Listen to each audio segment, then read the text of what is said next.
धर्मदंड मराठी वर्त लढा सत्याचा चॅनल लाईक शेअर सबस्क्राईब करा। महापुरुषांच्या जीवनाचे आचरण करावे। राजशेखर शिवाचार्य मुरुम तारीख 21। येथील ग्रामदेव श्री कपिलसिद्ध मल्लिकार्जुन यात्रा उत्सव निमित्त श्रावण मासात मंदिर समितीच्या वतीने डीसीसी बँकेचे चेअरमन बापूराव पाटील यांच्या मार्गदर्शनाखाली व युवा नेते प्रशांत पाटील यांच्या नेतृत्वाखाली प्रतिवर्षी विविध महापुरुषांच्या जीवनावर आधारित पुराण सोहळ्याचे आयोजन केले जाते। यावर्षी श्रीशैल मल्लिकार्जुन व शिवयोगी सिद्धरामेश्वर महात्मे या विषयाचे पुराण सोहळा हुबळी मठाचे मठाधिपती राजशेखर शिवाचार्य यांच्या मधुर वाणीने व पेटीवादक गायक शिवशरणय्या स्वामी, तबला वादक प्रवीण कडगंची यांच्या संगीत सहकार्याने असंख्य भाविकांच्या उपस्थितीत श्री कपिलसिद्ध मल्लिकार्जुन मंदिर प्रांगणात पुराण सोहळा भक्तिमय वातावरणात संपन्न होत आहे।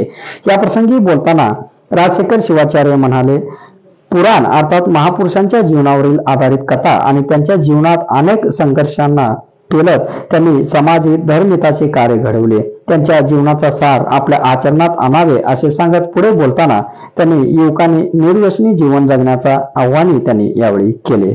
ಸ್ವಾಮಿಯ ಜೊತೆಗೆ ಸಂದರ್ಶನ ನಡೆದಿದೆ, ಇಬ್ಬರು ಮಾತಾಡಕತ್ತಾರೆ।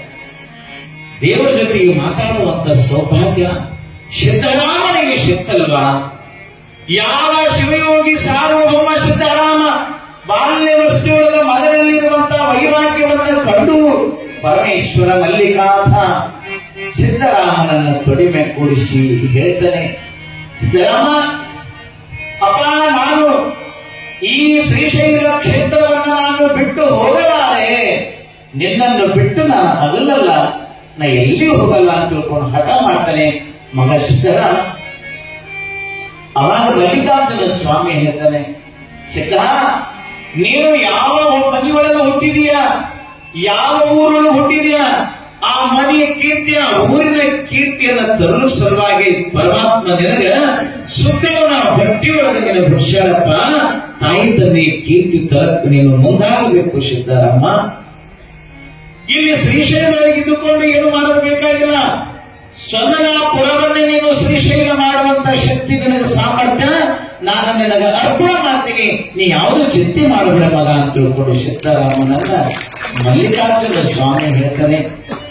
ಅವಾಗ ಮಲ್ಲಿಕಾರ್ಜುನ ಸ್ವಾಮಿ ಮುಂದೆ ಎರಡು ಕೈ ಜೋಡಿಸಿ ನಿಂತಾನೆ ಮಗ ಸಿದ್ದರಾಮ। ಗುರುಗಳ ಜೊತೆಗೆ ಹೆಂಗಿರ್ಬೇಕು, ಗುರುಗಳು ಬಂದ್ರೆ ಒಂದು 5 ನಿಮಿಷ ಎದ್ದು ನಿಂತಿರ್ಬೇಕು ಅನ್ನೋದು ಇದನ್ನು ನಮ್ಮಲ್ಲಿ ಪರಿಕಲ್ಪನೆ ಇರಲ್ಲ। ಗುರುಗಳು ಬಂದ್ರೆ ನೋಡ್ಕೋತ ನೋಡ್ತೇವೆ, ಮಹಾರಾಜರಲ್ಲ ಥೋಡ ಉಭಾರ ನಂತರ ಸರಿ ಏನ್ ಮಾಡ್ಬೇಕ್ರಿ ಅಪ್ಪ, ಕೈಕಾಲೆಲ್ಲ ಮೂನಿಗೆ ಅದಕ್ಕೆ ನಾವು ಸುಮ್ಕೊಂಡಿರ್ತೀವಿ। ಅಟ್ಲೀಸ್ಟ್ ಏನಾಗ್ತದ, ಯಾವಾಗ ಆ ಪರಮಾತ್ಮ ಮಾತುಗಳನ್ನು ಹೇಳುವಾಗ ಸಿದ್ದರಾಮ ಕೈ ಜೋಡಿಸಿ ನಿಂತಾನ, ಅವನಂತಾನೆ, ನೀನು ನಾನು ಸೋಲಾಪುರಕ್ಕೆ ಹೋಗ್ತೀನಿ, ಆದ್ರೆ ನನಗೆ ಯಾರು ರಕ್ಷಣೆ ಕೊಡೋರು, ಆ ಸೋಲಾಪುರ ಭಾಗವನ್ನ ನಾನು ಉದ್ಧಾರ ಮಾಡುವೆ ಹೇಗೆ ಅಂತ ತಿಳ್ಕೊಂಡು ಕೇಳಿದಾಗ ಸಿದ್ದರಾಮನಿಗೆ ಮಲ್ಲಿಕಾರ್ಜುನ ಸ್ವಾಮಿ ಹೇಳ್ತಾನೆ, ನೀನೇನು ಚಿಂತೆ ಮಾಡಬೇಡಪ್ಪ, ನೀನು ಹೋಗು, ನಾನು ಹಿಂಬದಿಯಲ್ಲೇ ನಾನು ಬರ್ತೀನಿ ನಿನಗೆ ಸಿದ್ದರಾಮ, ನೀನು ಹೆದರಬೇಡ ಅಂತ ತಿಳ್ಕೊಂಡು ಎಷ್ಟು ಹೇಳಿದ ಮ್ಯಾಗೆ ಸಿದ್ದರಾಮೇಶ್ವರಿಗೆ ಬಹಳ ಧೈರ್ಯ ಬಂತು। ಹಾಗಾದ್ರೆ ನಿನ್ನನ್ನು ಯಾವ ರೂಪದೊಳಗೆ ನಾನು ನೋಡಲಿ? ಅವಾಗ ಈಗೇನು ಕೆರೆಯೊಳಗ ಯಾವ ಮಲ್ಲಿಕಾರ್ಜುನ ಸ್ವಾಮಿ ಮಂದಿರವನ್ನ ನಿರ್ಮಾಣ ಆಗಲ್ಲ, ಈಗ ನೋಡಿದ್ರೆ ಬಾಳಗೇಶ್ವರೊಳಗ ದೊಡ್ಡದಾಗಿರ್ತಕ್ಕಂಥ ಕೈಕಲ್ಲಿಂದ ನಿರ್ಮಾಣ ಮಾಡಿರ್ತಕ್ಕಂಥದ್ದು, ಅದು ಮಂದಿರ ಯಾರು ಕಟ್ಟರ ಅಂದ್ರೆ ಸೊನ್ನಲಾಪುರದ ಸಿದ್ದರಾಮ ಶಿವಯೋಗಿಗಳು ಕಟ್ಟಿರ್ತಕ್ಕಂಥದ್ದು। ಅಲ್ಲಿ ಕಾಡಿನಲ್ಲಿ ಅದು ಎಲ್ಲ ಕಾಡಿತ್ತದು। ಗುರುಹೀಡ ರೇವಣಸಿದ್ದೇಶ್ವರರು ತಪಸ್ಸಲ್ಲಿರ್ತಕ್ಕಂಥ ಗುರುಗಳು ಭೇಟಿಯಾಗಿರ್ತಕ್ಕಂಥ ಜಗದ್ಗುರು ರೇವಣಸಿದ್ದೇಶ್ವರರು ಪಂಚಪೀಠದಲ್ಲಿ ಪ್ರಥಮವಾಗಿರ್ತಕ್ಕಂಥ ರಂಭಾಪುರಿ ಪೀಠದ ಮೂಲ ಪಾತ್ರ ಕಲಿಯುಗದೊಳಗಿರ್ತಕ್ಕಂಥ ರೇವಣಸಿದ್ದೇಶ್ವರರು ಸಿದ್ದರಾಮನಿಗೆ ಭೇಟಿಯಾಗಿರ್ತಕ್ಕಂಥದ್ದು, ಅದು ಸ್ಥಾನ ಗುರು ಭೇಟಿ ಎನ್ನುವಂಥದನ್ನ ಬರ್ತದೆ। ಕರ್ನಾಟಕ ಮಹಾರಾಷ್ಟ್ರಗಡಿನಾಡಿನ ಹುಟ್ಟಿ ಬಂದ ಕುಂತ ಸಭಾದಾಗ ಇಲ್ಲಿ ಕುಂತು ಹಾಡ್ತೀನಿ ಕೇಳಿ ಶಾಂತಿಯಿಂದ, ಕುಂತ ಸಭಾದಾಗ ಕುಂತು ಹಾಡ್ತೀನಿ ಕೇಳಿ ಶಾಂತಿಯಿಂದ।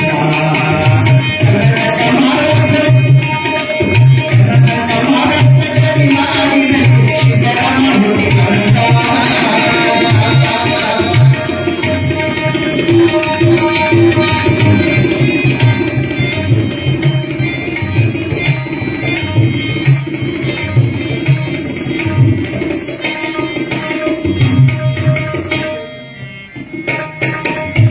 ಸೋಲಾಪುರದಲ್ಲಿ ಮುದ್ದನೆಗೌಡ ಸುಗ್ಗಲ ದೇವಿಯರು ಸೋಲಾಪುರದಲ್ಲಿ ಮುದ್ದನೆಗೌಡ ಸುಗ್ಗಲ ದೇವಿಯರು ದಂಪತಿಯವರು ವೀರಶೈವರು ಆಚಾರ ಸಂಪನ್ನರು ದಂಪತಿಯವರು ವೀರಶೈವರು ಆಚಾರ ಸಂಪನ್ನರು ಕಾಲ ಮುಗಿದ ಬಂದರು ಮಕ್ಕಳೆಲ್ಲ ಬರಲು ಕಾಯ ಮುಗಿದ ಬಂದರು ಮಕ್ಕಳೆಲ್ಲ ಬರಲು ಮನೆಯ ಗುರುಗಳು ದೇವನ ಸಿದ್ಧರು ಆಶೀರ್ವಾದಿಸಿದರು ಮನೆಯ ಗುರುಗಳು ದೇವನ ಸಿದ್ಧರು ಆಶೀರ್ವಾದಿಸಿದರು ಕರ್ನಾಟಕ ಮಹಾರಾಷ್ಟ್ರ ಮಲ್ಲಿಕಾರ್ಜುನ ಸ್ವಾಮಿಯ ಪಾದವನ್ನು ಹಿಡಿದು ಮಗು ಅಳುತ್ತಿರುತ್ತದೆ. ಯಪ್ಪ, ನಾನು ಪರಿಪೂರ್ಣವಾಗಿ ಯಾಕಂದ್ರೆ ನೀ ಕಬರಿ ಪಡೊಳಗೆ ಹಾರಿದಾಗ ನನಗೆ ಎತ್ಕೊಂಡಿದ್ದ ಅಂದಾಗ ನೀನ್ ನನ್ನ ಬಿಟ್ಟು ಹೋಗುದಿಲ್ಲ ಅನ್ನೋದು ನನಗೆ ಆತ್ಮ ಸಾಕ್ಷಿ ಅದ. ಮಲ್ಲಿಕಾರ್ಜುನ ನನ್ನ ಹ್ಯಾಂಗ ಬಿಟ್ಟು ಹೋಗ್ಲಿ ಅಂತ ತಿಳ್ಕೊಂಡು ಸಿದ್ದರಾಮ ಓಡಾಡಿ ಅಳ್ತದೆ ಮಗ. ಆವಾಗ ಮಲ್ಲಿಕಾರ್ಜುನ ಸ್ವಾಮಿ ಸಿದ್ದರಾಮನಿಗೆ ಮಸ್ತಕ ಮೇಲೆ ಹಸ್ತವನ್ನಿಟ್ಟು ಆಶೀರ್ವಾದ ಮಾಡಿದರೆ ಸಿದ್ದರಾಮನಿಗೆ ಕರ್ಲಿಕ್ಕೆ ಅಣ್ಣ ಬೊಮ್ಮಯ್ಯ ಬಂದಿದ್ದ. ಅಣ್ಣ ಬೊಮ್ಮಯ್ಯ ಕುದುರೆಯನ್ನ ತೆಗೆದುಕೊಂಡು ಬಂದಿದ್ದ ಸಿದ್ದರಾಮೇಶ್ವರನನ್ನ. ಯಾವಾಗ ಸಿದ್ದರಾಮೇಶ್ವರ ಲೀಲೆಯನ್ನ ಜಗತ್ತಿನಾದ್ಯಂತ ಎಲ್ಲೆಲ್ಲೂ ನಾವು ಹರಡಿತು ಸಿದ್ದರಾಮನ ಲೀಲಾ. ಸೊಲ್ಲಾಪುರಕ್ಕೆ ಬರ್ತಾನೆ ಸಿದ್ದರಾಮ ತಿಳ್ಕೊಂಡಾಗ ಸುಗ್ಗಲಾದೇವಿ ಎಷ್ಟು ಸಡಗರ. ಎಲ್ಲಾರ ಮನೆ ಮುಂದ ಸೆಗಣಿಯಿಂದ ಸಾರಿಸಿ ರಂಗವಲ್ಲಿಯನ್ನ ಹಾಕ್ತಾರೆ. ಮಾವಿನ ತಣ್ಣು ತೋರಣಗಳು, ಬಾಗಿಲ ಪೂಜೆ, ಎಲ್ಲರ ಮನೆಯೊಳಗ ಪ್ರತಿಯೊಬ್ಬರ ಮನೆಯೊಳಗಿನಪ್ಪ ತಿಳ್ಕೊಂಡು ರಾಜ ನನ್ನಪ್ಪ ಮಹಾರಾಜ ಚಾಮಲಾದೇವಿ ಸಿದ್ದರಾಮ ಬರುವುದನ್ನ ಕಾಯ್ತಾರೆ. ಯಾವಾಗ ಮಹಾರಾಜ ನನ್ನಪ್ಪ ಮಹಾರಾಜರು ಅವರು ಕೋಟೆಯನ್ನೆಲ್ಲವನ್ನ ಶೃಂಗಾರ ಮಾಡ್ತಾರೆ. ಮನೆ ಮನೆಗೆಲ್ಲರೂ ದೀಪ ಧೂಪ, ಎಲ್ಲರಲ್ಲಿ ಸಿದ್ದರಾಮನನ್ನ ಬರುಸಿಯನ್ನೇ ಕಾಣಕತ್ತಿದ್ರು. ಸಿದ್ದರಾಮ ಊರಿಗೆ ಬರ್ತಾನೆ. ಹೆಣ್ಣು ಮಕ್ಕಳೆಲ್ಲರೂ ತುಂಬಿದ ಕಳಶಿಯನ್ನ ತೆಲಿಮೆಗಿಟ್ಟುಕೊಂಡು ಚಂದಾದ ಮಡಿಸೀರೆಯನ್ನು ಉಟ್ಟಿಕೊಂಡು ಎಲ್ಲರ ಅಲಂಕಾರದಿಂದ ಎಲ್ಲರ ಹರಿವೆಲೆ ಭಸ್ಮ, ಕೊರಳಲ್ಲಿ ಲಿಂಗ, ಕೊರಳಾಗಿ ಲಿಂಗಧಾರಣೆ, ಹಣಿ ಮೇಲೆ ಭಸ್ಮ, ಹಣಿ ತುಂಬ ಕುಂಕುಮ, ಇವೆಲ್ಲವನ್ನು ಶೃಂಗಾರವನ್ನು ಮಾಡಿ ಮೈ ತುಂಬ ಆಭರಣಗಳು.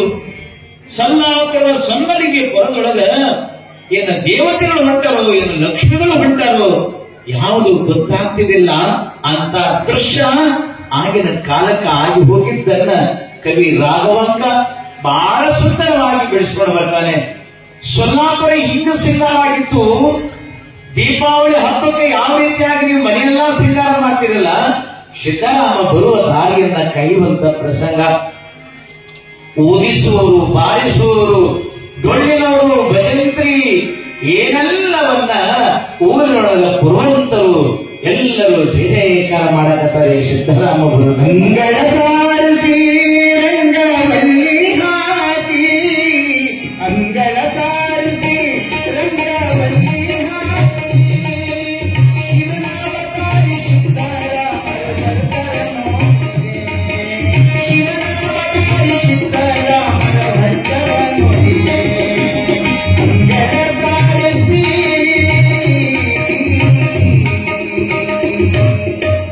ಈ ರೀತಿಯಾಗಿ ಯಾವ ಆಗಸ್ಟ್ ಮಾದಕ್ಕೆ ಸಿದ್ದರಾಮರು ಬರ್ತಾರೆ. ಹೆಣ್ಣು ಮಕ್ಕಳು ಗಂಡು ಮಕ್ಕಳು ಎಲ್ಲರೂ ಸಿದ್ದರಾಮನ ಜಯ ಜಯಕಾರ ಮಾಡ್ತಾರೆ. ಪುಷ್ಪವೃಷ್ಟಿಯನ್ನೇ ಮಾಡ್ತಾರೆ. ಬೆಳಗಿನ ಏರಿಯಲ್ಲಿ ಹೂವುಗಳನ್ನ ಹಾಕ್ತಿದ್ರು. ಗುರುಗಳು ಬರ್ತಾರೆ, ಸಿದ್ದರಾಮೇಶ್ವರ ಬರ್ತಾರ ಅಂದ್ರೆ ಮೇಳಿಗೆ ಮೇಲೆ ಏರಿ ಅಟ್ಟದ ಮೇಲೆ ಗಿಡದ ಮೇಲೆ ಮಕ್ಕಳೆಲ್ಲ ಗಿಡದ ಮೇಲೆ ಹೋಗಿ ಹೂವುಗಳನ್ನ ದಾರಿಗೆ ಹಾಕ್ತಿದ್ರು. ಸಿದ್ದರಾಮನನ್ನ ಉತ್ಸವ ಮಾಡ್ಕೊಂಡು ಬರ್ತಾರೆ. ಎಲ್ಲಿಗೆ ಬರ್ತಾರೆ ಅಂದ್ರೆ ಶುಕ್ಲಾದೇವಿ ಮುದ್ದಣ್ಣ ಗೌಡರು ಸಿದ್ದರಾಮನನ್ನು ನೋಡಿ ಎರಡೂ ಕೈ ಜೋಡಿಸಿ ನಿಂತಿದ್ದರಂತೆ ತಾಯಿ ತಂದೆಯು. ಎಷ್ಟು ಪ್ರಭಾವಿಶಾಲಿ ಸಿದ್ದರಾಮನ ಲೀಲೆ. ಮುದ್ದಣ್ಣ ಗೌಡ ಶುಕ್ಲಾದೇವಿ ಆವಾಗ ಮಗುವನ್ನ ಬರೋದನ್ನ ನೋಡಿ ಕೈ ಜೋಡಿಸಿ ನಿಂತಿದ್ರು. ಯಪ್ಪ, ಇದು ನಮ್ಮ ಮಗನ, ಇವನು ಸಾಕ್ಷಾತ್ ಪರಮಾತ್ಮನ ಅವತಾರ ಇದ್ದಾನೆ. ಹುಟ್ಟಿದ್ದು ನಿಜ, ನಮ್ಮ ಮನೆಯೊಳಗೆ ಹುಟ್ಟಿನ ಹೌದು, ಆದರೆ ಸಾಮಾನ್ಯವಾಗಿರ್ತಕ್ಕಂಥ ಮಗುವಲ್ಲ. ಕೈ ಜೋಡಿಸಿ ನಿಂತಾರೆ. ಸಿದ್ದರಾಮನ ಒಳಗೆ ಮನೆಯೊಳಗೆ ಕರ್ಕೊಂಡು ಹೋಗಿ ಎಲ್ಲರೂ ದರ್ಶನ ಆಶೀರ್ವಾದನ್ನ ಪಡಿತಾರೆ. ಇಷ್ಟೆಲ್ಲ ಆಯ್ತು. ಯಾವಾಗ ಸಿದ್ದರಾಮ ಬಂದ, ದೋದೋ ಅನ್ನುವಂತ ಮಹೇಶ್ವರ ಯಾವಾಗ ಉಗಾದಿ ಹಬ್ಬ ಆದ ಮೇಲೆ ದೋದೋ ಅನ್ನುವಂತ ಮಳೆ ಶಬ್ದಗಳು, ಸಿಡಿಲುಗಳು, ಎಲ್ಲಿ ಗಾಳಿ ಬೆಳಗಾಳಿ ಬಿಸಕ್ಕಂತು. ಹಿಂದಿನ ಮಳೆಗಳನ್ನು ನೋಡಿದ್ರೆ ಮೈ ಜುಮ್ ಅನ್ನೋದು ಅಂತಿದ್ದ ಮಳೆಗಳು. ಸಿಡಲು ಹೊಡೆದ್ರೆ ಆ ಸಿಡಲ ಹೊಡೆದಕ್ಕೆ ಎಷ್ಟೋ ಜನ, ಎಷ್ಟೋ ಕುರಿಗಳು, ಎಷ್ಟೋ ಆಕಳುಗಳು ಪ್ರಾಣ ಕಳೆದದನ್ನ ನೋಡ್ಬೇಕು. ಯಾವಾಗ ಉಗಾದಿ ಹಬ್ಬ ಮುಗಿತು, ಎಲ್ಲಿ ಯಾರ ಕಣಕಿ ಬಣ್ಮಿ ಇನ್ನ ಒಟ್ಟು ಅಲ್ಲೇ ಇರ್ತದೆ. ಕಣಕಿ ಬಣ್ಮಿ ಸಹಿತ ಹಳ್ಳಕ್ಕ ನದಿಗೆ ಎಲ್ಲ ಹೊರದು ಹೋಗಿರ್ತಕ್ಕಂಥ ದೃಶ್ಯ ಅದು 30 ವರ್ಷ ಆಸೆಗೆ ನಾವೆಲ್ಲ ಕಂಡಿರ್ತಕ್ಕಂಥದ್ದು.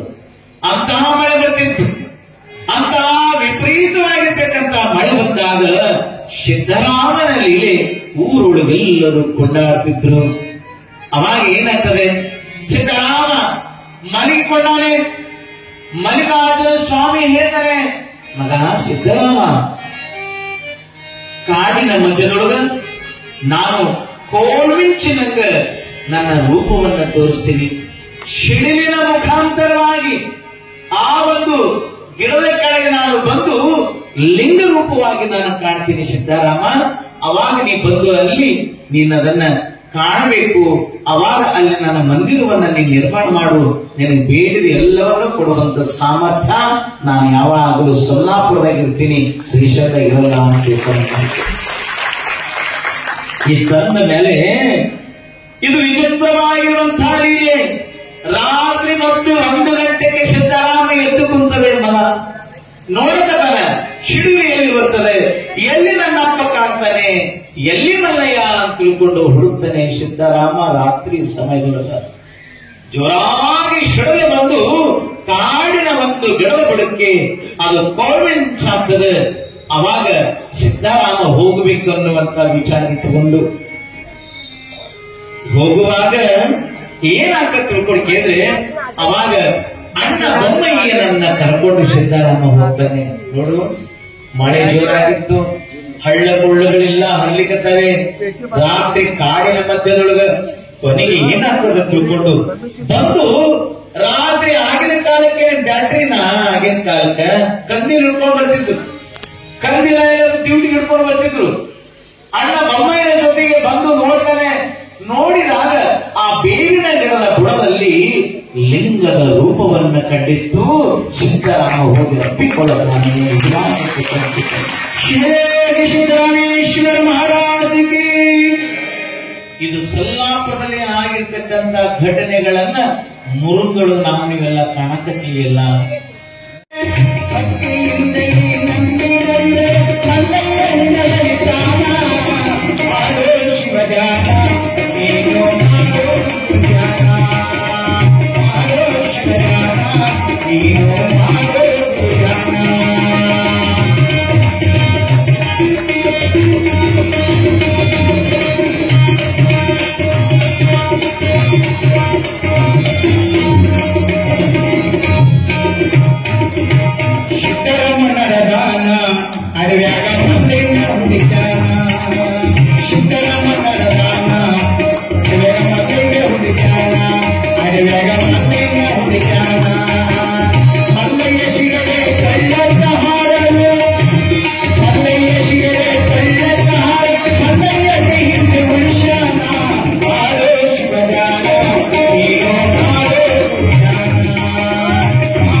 ಮುಂದೆ ಬರೋ ಸಸಿಗಳಂತವೆ, ಮುಂದೆ ಬರೋ ಸಸಿ ಅಂತಾನೆ.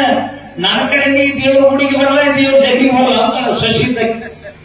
ಫೋಟೋಗಳನ್ನ ಪೂಜೆ ಮಾಡೋ ಪದ್ಧತಿ ನಾನೇಂತೀನಿ ನಮ್ಮಲ್ಲಿ ಧರ್ಮಗಳು ಹೇಳ್ತವೆ. ವೀರಶೈವ ಧರ್ಮದೊಳಗೆ ನೀವು ಎಲ್ಲಾ ಕಡೆ ಹೇಳ್ತೀರಿ, ಆ ಸತ್ಸಂಗ ಈ ಸತ್ಸಂಗ ಎಲ್ಲಾ ಕಡೆ ಹೋಗ್ತೀರಿ, ಎಲ್ಲರೂ ಒಂದು ಫೋಟೋ ಇಡ್ತಾರೆ, ತಂದ ಫೋಟೋ ಪೂಜೆ ಮಾಡ್ತೀರಿ, ಅದಕ್ಕೊಂದು ಸಪ್ರೇಟ್ ಒಂದು ಫೋಟೋ ಮಾಡೋದು.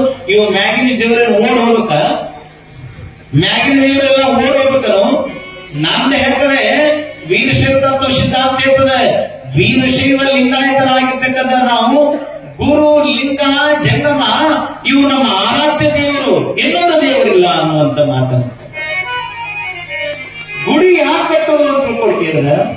ಗುಡಿ ಬಂದ್ರ ನಿಮ್ಮ ಮನಸ್ಸು ಶುದ್ಧ ಆಗ್ತದೆ ತಿಳ್ಕೊಂಡು.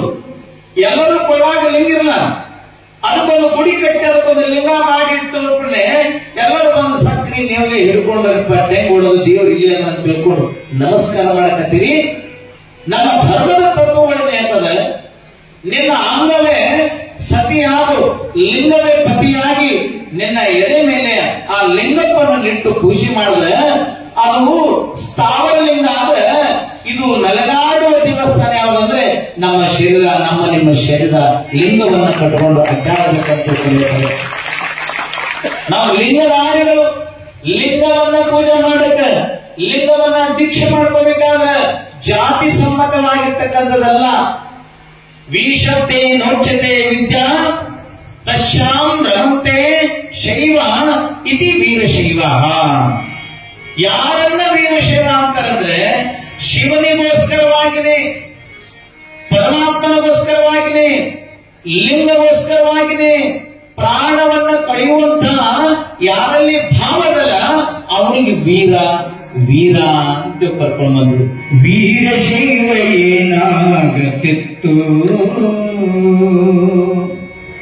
ಲಿಂಗ ಧರ್ಮದ ಅಸ್ತಿತ್ವ ಎಲ್ಲಿರತಿತ್ತು, ಅದು ಹೇಗಿರತಿತ್ತು?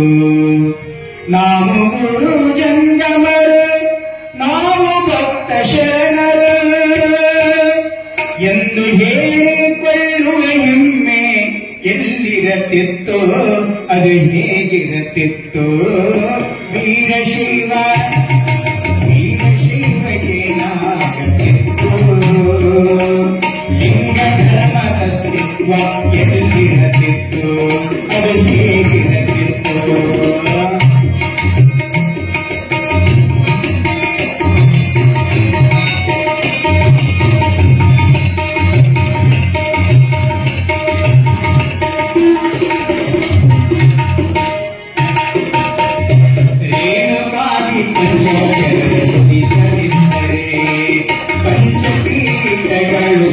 ಅದನ್ನೆಲ್ಲ ಒಂದ್ ಕಡೆ ಇಟ್ಟು ನಾವು ಮನೆ ಬಿಟ್ಟು ಬರುವಂತ ಒಂದು ಸುಯೋಗ, ಅದು ಎಲ್ಲರಿಗೆ ಆಗಲ್ಲದು, ಎಲ್ಲರಿಗೆ ಆಗಲ್ಲದು.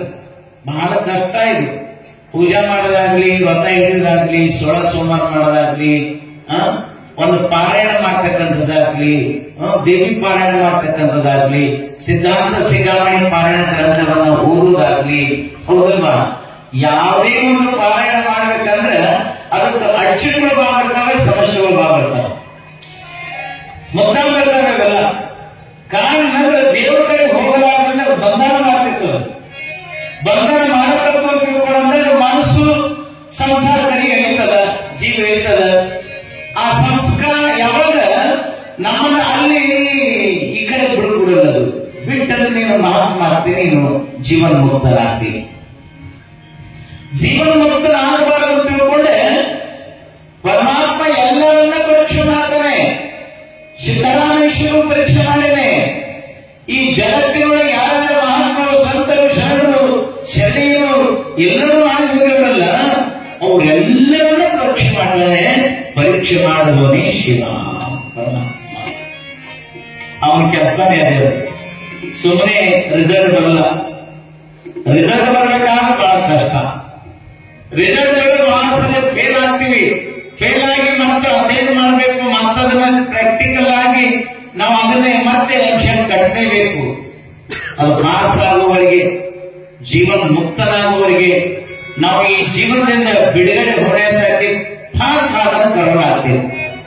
आपलं आयुष्यपर्यंत आम्ही जीवनमध्ये या मायारूपी प्रपंचामध्ये संसारामध्ये या मोहरूपी जीवन आम्हाला अध्यात्माकडे आणि या फळाकडे प्रवचनकडे येऊ शकत नाही, कारण आम्हाला मायारूपी प्रपंच आम्हाला अडकून बसलेली आहे. हा लोकांना त्रास आहे. कितीही श्रवण करा, कितीही तुम्ही पूजा करा, काहीतरी घटना घडणारच. संत तुकाराम महाराजांना किती घटना घडलेली नाही. ज्ञानेश्वर महाराजांना किती त्रास दिलेला नाहीये.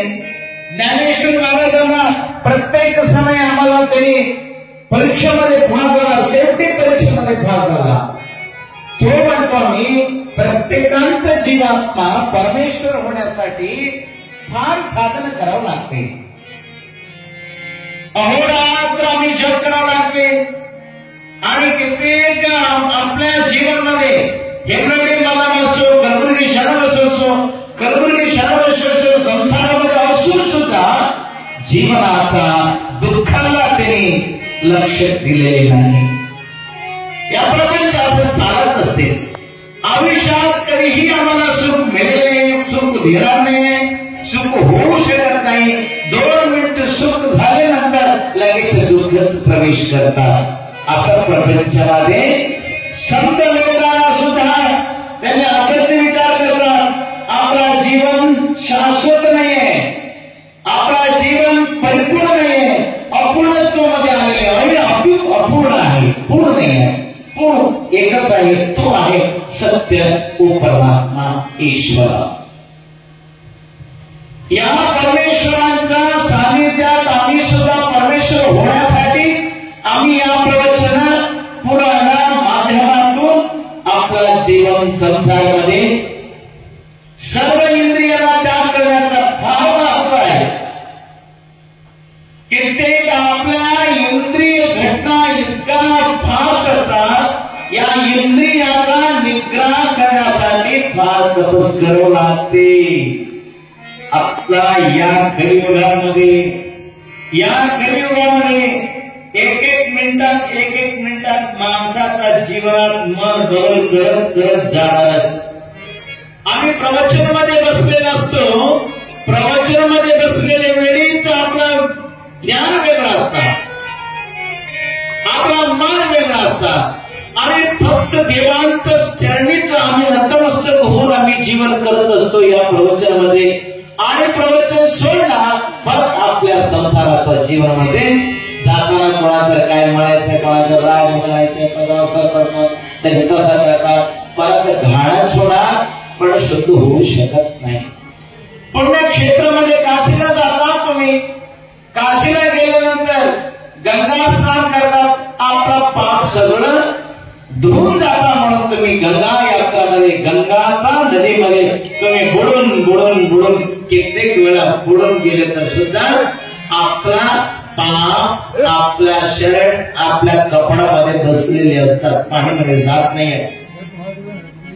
कितीही तरी तुम्ही नाग धरून 2 नाही 5 नाही 100 वेळा तुम्ही बुडून गेले तर सुद्धा ते पाप म्हणतात. अरे बाबा तू कितीतरी बुडले तर सुद्धा तुझ्या कपड्यामध्ये मी राहिलेले आहे, मी पाण्यात जाणारा माणूस नाही म्हणतात, तोच आहे ते पाप. शेवटीला तुम्ही आंघोळ करून बाहेर राहिला, ते कपडे घातल्यानंतर तोच राहिला बरोबर शकत नाही. ಹೇಳಿದಲ್ಲ ಸಾಕ್ಷಾತ್ ಶಿವನು ಭೂಲೋಕದೊಳಗೆ ನಡೀತಕ್ಕಂಥ ಪ್ರತಿಯೊಂದು ಘಟನೆಗಳೆಲ್ಲವೂ ಅವೆಲ್ಲವೂ ಉಳಿದಿದೆ. ಅದಕ್ಕೆ ಹೇಳ್ತಾರೆ ಏನೇ ಆದ್ರೂ ಕೂಡ ಚಲೋದಕ್ಕೆ ಆಗ್ತದ ತಿಳ್ಕೋಬೇಕಂತ. इदिष्ट करायचं काय घडलं ना हे चांगलंच घडलं जाऊ. ಇದು ಆಯುಷ್ಯದೊಳಗೆ ಪರ್ಮನೆಂಟ್ ಆಗಿ ಇಟ್ಕೊಳ್ಳಿ. ನಾವು ಏನೇ ಆದ್ರೂ ಕೂಡ ಏನೇ ಆಗ್ಲಿ ಏನಾಗಿದ್ದೆಲ್ಲ ಒಳಿತಾಗಿನೇ ಆಗ್ತದೆ, ನಾ ಕೆಡಕಾಗಿ ಆಗಲಕ್ಕ ಸಾಧ್ಯನೇ ಇಲ್ಲ.